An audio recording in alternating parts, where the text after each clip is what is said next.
Hey guys, welcome back to my channel. Today I'm going to be doing a video that I think is super important, a video I wish that I had watched. I'm sure there's videos just like this out there, but I just neglected to watch them. Yeah, and I just want to be real, honest, raw, and just share most likely my experience, but I'm sure many can relate. Just like my last video, my labor video, disclaimer, this is just my journey, and it doesn't mean that it was going to be like that. That doesn't mean that it's going to be like that for you. But I have spoken with several of my mom friends, and we have kind of had many similarities and can relate on many of the things that I'm about to talk about. By the title of this video, you can tell that I'll be talking about postpartum.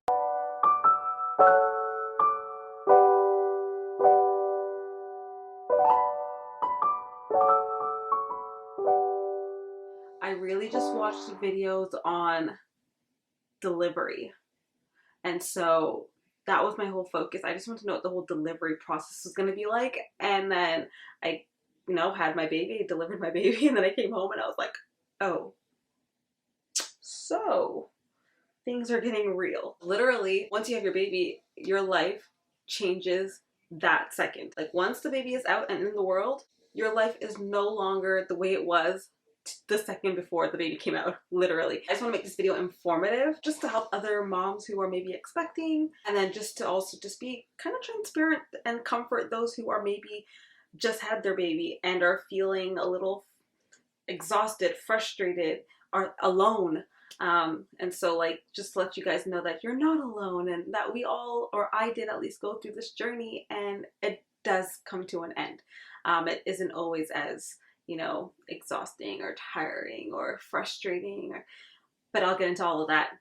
But there is a light at the end of the tunnel. I did obviously write down some notes because my brain, mom brain, that is a real thing. It honestly is, and I'm convinced I started having mom brain even from pregnancy. So yeah. Anyways, so I kind of just broke this down into like 4 sections. I broke it down into physically, mentally, spiritually, because if you don't know, I am a believer. I am a Christian. And then I also put baby as a category, just because there's certain things about, the newborn stage of a baby that I'm sure if I don't have my rings on, the newborn stage of a baby that you might not be aware of. At least I wasn't. And I had taken care of many babies. I've been around several babies. I've been around several newborns. I helped my mom when she had my little brother. We're 13 years apart, so I pretty much helped her a lot with my baby brother, who isn't quite a baby anymore. My mom had a C-section with him, so she wasn't able to do quite a bit. So I was really hands-on with putting him to sleep and things like that. But there's nothing like having your own child, because they're with you 24/7. That's your child, you're responsible for them 24/7. So it's completely different. And even though I had been around several newborns and babies, it was just different. So physically, I'm not gonna go over what happened to me throughout delivery and labor and stuff. I do have a video about that already, so I'll put that in the link in the description. I'll put the link to that in the description box below, and you can watch that video. So I'm just gonna talk about the aftermath, the postpartum journey, even at the hospital, and then me leaving the hospital and then coming home. And postpartum, for me, I think postpartum kind of ended around 3 months. I was out of the postpartum fog, I guess is what I'm calling it. I don't even know if that's a term, but after postpartum, you just don't really, I just didn't feel like me. I can truthfully say I feel like me now. I didn't start feeling like me until around 3.5 months. 4 months, I was solid just me. 4 months, I was like, yes, Akia got her groove back. Yeah, so I pushed that baby girl, and I was exhausted.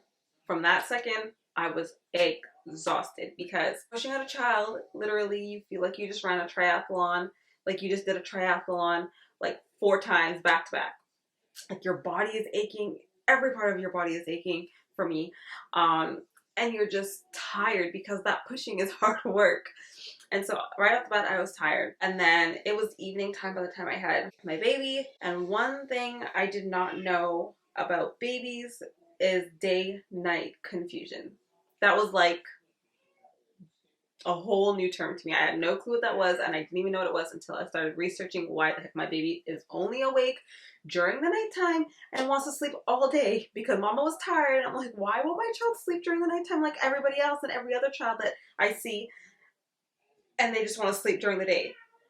And that's cool. You sleep when everybody tells you sleep when baby sleeps, and you know, you want to sleep when baby sleeps, but it's like, it's daytime. People are doing things. I should be doing things. I can't just be sleeping all day and up all night. So it was frustrating. But physically, I was exhausted. I was sore. I was bleeding, blood clots. And that was one thing I didn't know about either. All I knew is that, you know, you push on a baby, you can tear. And that you bled. You had like your period for forever long. Like a period like bleeding for forever long. I did not know blood clots were a thing. My nurse told me, she was like, if you go home and you have some blood clots, just, you know, play around with it. If it breaks apart, you're fine. If it doesn't break apart, call us, let your midwife know, blah, blah, blah, blah. I was like, yeah, okay, sure, whatever. When I got home, okay, first backtrack. I had a small, okay, this is going to be another raw TMI video. So if you can't handle, don't watch this video.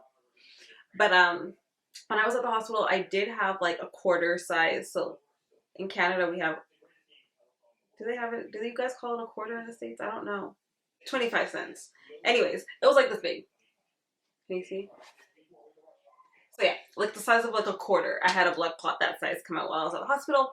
And then the lady told me to go in the washroom, see if I could like break it apart. And if I did, blah, blah, blah. It was the most disgusting thing I've ever done.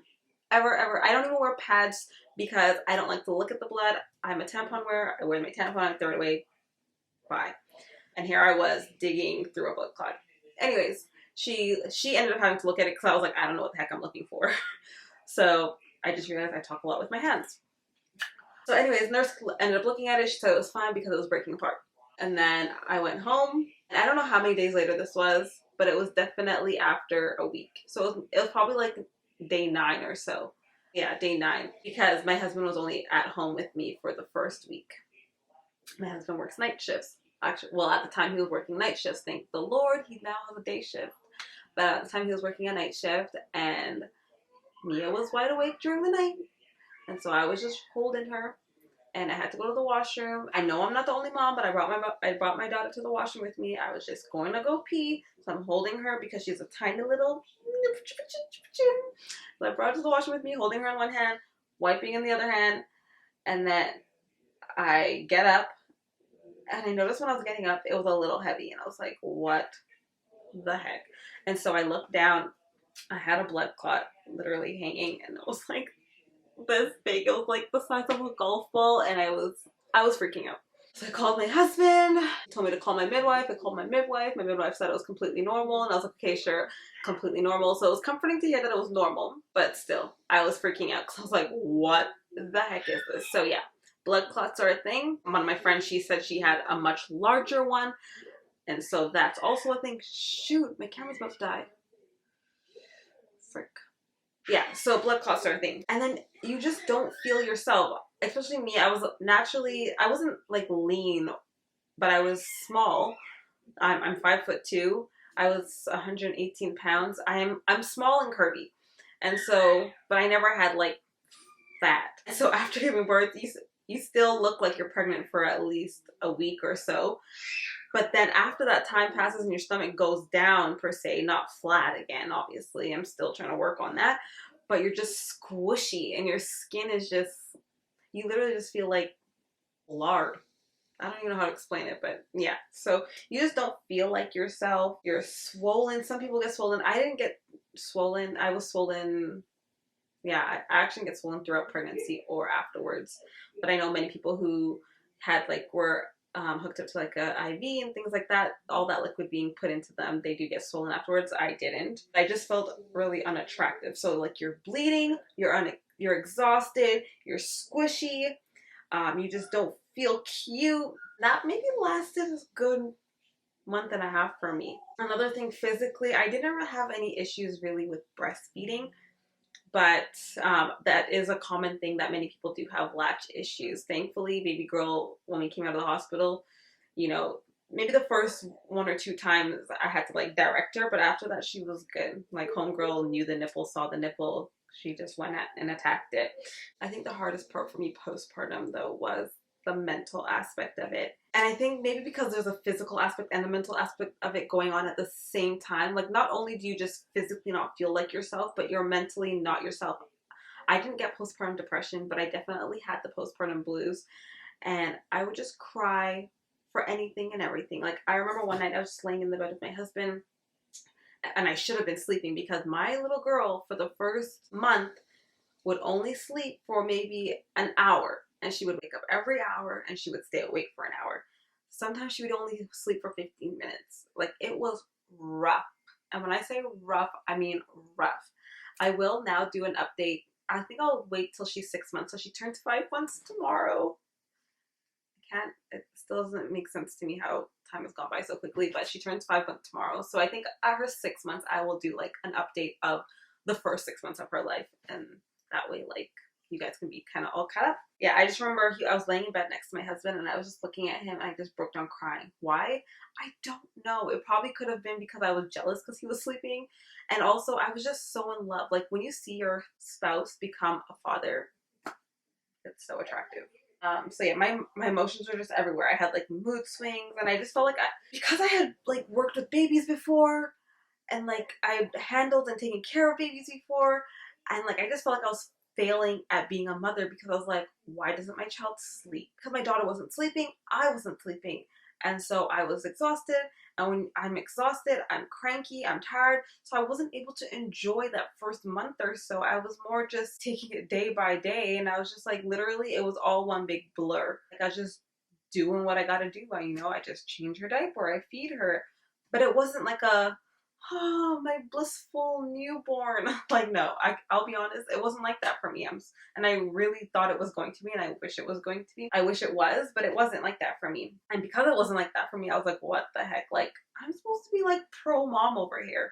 Now I definitely feel like a freaking superwoman, but at the time I didn't. And I was like questioning, like, okay, what is going on with me? I didn't get postpartum depression, but I did get postpartum anxiety because I remember literally for the first month and a half, I dreaded nighttime. As the sun would start to go down at like 6, 7 o'clock, 8 o'clock, my husband would leave the house for work at 7 o'clock at the time. And so as he would leave the house, I just dreaded it because I was like, here I am doing this bedtime routine. I'm about to bathe my daughter. I'm going to, give her a massage, lotion her up, sing her a song.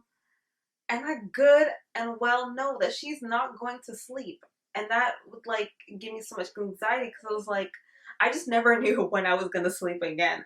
And every single day I would just, whenever she would sleep, I would spend that time researching how to get my baby or my 4-week-old to sleep for longer than freaking 1 hour, 2 hours.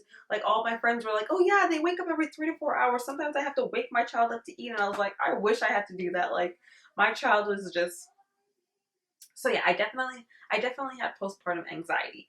Spiritually, my mind would tell me and make me think it would like question God, but I definitely didn't in that moment. And that was the thing that I loved the most about my newborn phase. I would say the newborn stage definitely humbled me.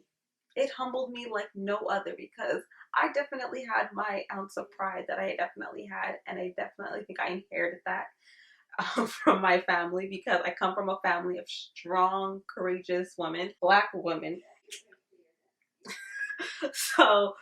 So it was just like, it was hard for me to ever ask for help because I've seen many of the women in my family are single mothers. And if they're not single mothers, then they are really independent mothers or independent women. And I was raised that way. I can do everything myself. If I needed to, put together my dresser, I didn't need to ask my husband to do it. I would do it myself. I didn't need to, I changed the oil for my car. Like, I just did everything myself. And that was one thing I had to get over when I got married. I definitely had to, even though I can do it, I had to allow my husband to do it because as my husband, he enjoyed doing those things for me. But now that I was having a newborn, that's another thing that I had to, God was trying to like prune in me because it was like, homegirl, you don't have to do this all on your own. It takes a village. Reach out to your village. It's okay to ask for help. I had to like swallow many cups of pride and reach out. I remember, I think it was like literally day 3 of being home. And I messaged my mom and I was like, Mom, if you can just come over here for like 2 hours, just 2 hours, I'll be grateful if you just watched her for 2 hours. She won't sleep. You can just hold her in your arms, well, I just come in my room and just close my eyes for 2 hours. Like that would be bliss because I had not gotten that. I had not gotten a solid 2 hours of sleep in the first 3 days. It definitely spiritually brought me closer to the Lord, and definitely He used that season to prune the heck out of me. I remember there would be nights where I would just be in her nursery and I would just be on the rocking chair. I would have like Bethel playing or Hillsong playing, and I'd just be singing worship songs, and I would be crying like, oh my gosh, like where's the joy that this newborn's supposed to be bringing me? Like, Lord, like I'm supposed to be enjoying this moment. Lord, I am so tired. Lord, when am I gonna get some sleep ever again? I will say it ended. It definitely ended. Like my daughter can sleep for 11, 12 hours now, and it still blows my mind. Like sometimes I wake up and I'm like, she's still sleeping. I can go and make my coffee and my breakfast and then, and then enjoy my day with her. Like it blows my mind. And she's turning 5 months tomorrow. So it didn't last forever. But yeah, so that was like the mental and the spiritual aspect of it. The baby aspect of things, I did not know about day and night confusion. As I mentioned before, that was a learning curve for me. New mamas, look into it. Once I discovered it and knew what it was all about, homegirl, I got a schedule, I got a routine during the day. I opened up all the windows, turned on all the lights. I was like, Mia, you are going to know that this is daytime. During the day, we do all that we need to do. And then as soon as the sun would start going down, the lights in our house would start going down, the blinds would start closing, we would dim the lights, and I was like, okay, and now we are going to be calm, Mia. At this time, we calm down, we wind down, we are going to go to sleep. And so it didn't obviously do it much for the first week or two. But after a while, she started to know. And now, best believe it, the moment we go into her room and she hears that sound machine go on, she sees me closing those curtains, she instantly just puts her hand on my chest and she knows it's nighttime. It's nighttime or it's nap time. Like she knows. I think it's just important to be aware of the things that's going to take place, because I didn't know about that. So I was having to study it while living it, which was hard. I think if I had known that from the beginning, I would have been able to implement those things. I didn't start implementing like the routine and stuff until like maybe 2 months or so. And so she was a little bit behind in a sense, like not behind, but if you know what I mean. I didn't know that babies can't self-soothe. Like they have to be taught on how to soothe. So you can't just, not all, some babies can, but some babies, you put them down to sleep and they won't just fall asleep. Like you have to teach them how to fall asleep. I think I hear, oh, I thought she was crying. She's out there playing with data right now. But yeah, so I discovered that, oh, you have to teach a baby how to soothe themselves, how to fall asleep. You don't want to be a crutch, so things like rocking your baby to sleep, that's a crutch. Things like giving them a pacifier, that's a crutch. Feeding them to sleep, things like that, those are all crutches that they will then, as they get older, rely on that. So, oh, mom rocks me to sleep. Okay, I can't go to sleep now unless I'm rocked to sleep. Oh, mom feeds me to sleep. So now I can't go to sleep until I'm fed, and then I drowse, what's the word I'm looking for? And then I doze off into sleep while I'm being fed. I need a pacifier in order to sleep. So if the pacifier falls out of my mouth, oh, mom, cry, I'm going to cry right now because you need to put the pacifier back in my mouth so that I can fall asleep. Those are all crutches. And I didn't know about those things. All I knew is, oh, my baby's crying. Let me rock my baby and put her to sleep. Well, little Miss Mia thinks that's cool and she enjoys that, so she decides that she only wants to be rocked to sleep. Well, when little Miss Mia is gaining weight and she's heavy and taking forever to fall asleep, this mama can't be doing that forever. So then you start like sleep training and things like that. But if I had known that from the beginning that a baby can't self-soothe, I probably wouldn't have rocked her so much to sleep. I would have, allowed her to sleep on her own and just put her in a bassinet and things like that. So yeah, those are all things that I wish I had known before, but I didn't know until later on. I just want to, from one mom to another, I just want to help a mama out. Oh, another thing is like having to like diagnose cries. Babies cry for everything. And you can't blame them. Like that's the one means in which they can actually communicate, like whether they don't like their diaper being dirty. Mia never cares about dirty diaper, but some children do. But your baby could be crying because their diaper is dirty. They could be crying because they're tired, because they're hungry, they're uncomfortable, they're not getting what they want. Little things like that. It doesn't necessarily mean that they're hungry. And being a new mom, for some reason, oh, baby's crying, she must be hungry. And then you start feeding them every 5 seconds. And then they get into the habit of cluster feeding and wanting to feed. Yep, she's crying. It's almost her nap time. Okay. Gonna wind this down soon because it's baby girl's nap time and I can hear her fussing. Yeah, so just things like that, having to understand like why they're crying, what their cry might mean. Like for example, now Mia's on a schedule, so she eats every 2.5 to 3 hours. So I know, oh, she didn't eat. She hasn't eaten for a couple of hours. I know she's crying right now because she's hungry. Or her last nap was 3 hours ago. She's definitely tired. And that's really the only things that Mia cries for, unless she's just being like fussy. And then I can tell also like her whiny cry. Like she has a whiny cry when she's just not getting what she wants. Like for example, she wants to be held, but we put her down. Then she has a whiny cry, and I'm like, homegirl, you're okay. Literally after 2 seconds, she's okay. Like she just kind of plays with her toys and she's fine.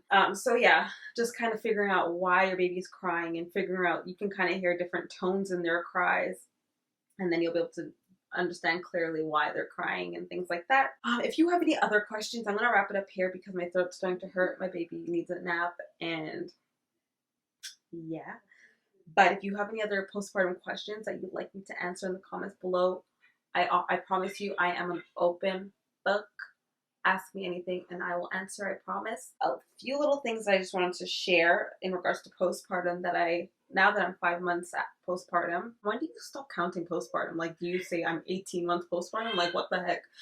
But I'm 5 months postpartum. I'm almost done, I'm coming! She's tired! I did get my period. I am about like 8 pounds away from my postpartum weight. My pre-pregnancy weight. I'm 8 pounds away from my pre-pregnancy weight, and I am experiencing hair loss, but I will do that all in the 6-month update. So look out for that in the next month or so. Other than that, I hope you enjoyed this video. Thanks for watching. Give it a thumbs up if you found it beneficial. Leave a comment below if you have any other questions or if you appreciated everything I shared. And yeah, I love you guys. Have a good day, night, whatever time of day you're watching this. Bye.